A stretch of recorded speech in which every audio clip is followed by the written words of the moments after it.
This guy got stood up on a date and I believe the girl is in the wrong here. दोस्तों की दास्तां episode 1 में आपका स्वागत है, जहां हम कभी कभार कुछ डिसेंट बंदों के बारे में थोड़ी थोड़ी बातें करते रहेंगे. This guy reached out to me in my DMs and he said that he met a girl on Bumble. After few exchanges, they decided to go on a date. बहुत बढ़िया. He showed up and he waited for half an hour and there was no sign of her. So he started spiraling कि if she's coming or not, or worse if something has happened to her. उसको text करने लगा बंदा, but कोई reply नहीं आया. Blank, point blank silence. उसके बाद he waited for another half an hour और फिर वो चला गया.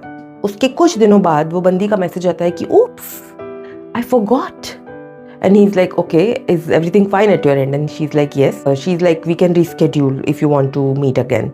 And he's like, okay, we can do that. But do you want to say something about that day where I showed up and I waited for you for half an hour? And she's like, no. अगर तुम्हें मिलना है तो मिलो, नहीं तो भूख में चले जाओ वाला उसका एटीट्यूड था. And of course they didn't meet again. और ये बहुत ही अच्छा किया, आपने अपनी सेल्फ रिस्पेक्ट की लाज रखी, बहुत बढ़िया काम.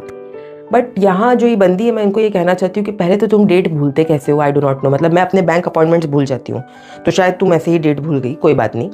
बट चलो भूल गई तो तुम उस चीज़ की अकाउंटेबिलिटी तो लो कि I am sorry about wasting your time, I am sorry about not showing up. तुम बोल रही हो कि तो क्या होता है, सो वॉट. ये तो एक नंबर का बैड बिहेवियर नहीं है, ये एक बैड बिहेवियर है.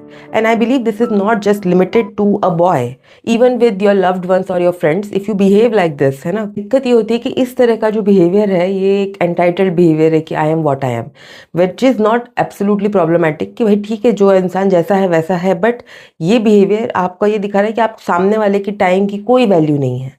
कोई आपके लिए कुछ कर रहा है, आपको उसकी कोई वैल्यू नहीं. सो वॉट वाला एटीट्यूड, ये सो और वॉट वाला जो एटीट्यूड है ये आपको बहुत आगे तक नहीं ले जा सकता. क्यों? क्योंकि this kind of makes us feel ये तो डिपेंडेबल इंसान नहीं है. एंड उसके बाद there is a wall. So even if that after that this person is trying to be ला ला ला ला ला टा टा टा टा करने की कोशिश भी अगर करते हैं, तो मुझे ऐसा लगेगा कि मैं ऐसे लोगों को दोस्त भी नहीं बनाऊंगी, क्योंकि दे आर नॉट अकाउंटेबल. तो प्लीज़ चेंज दिस बिहेवियर. और मैं इस बंदे से कहना चाहती हूँ कि I am sorry about it, but do not let this stop you. Okay, there are better people. Okay, bye.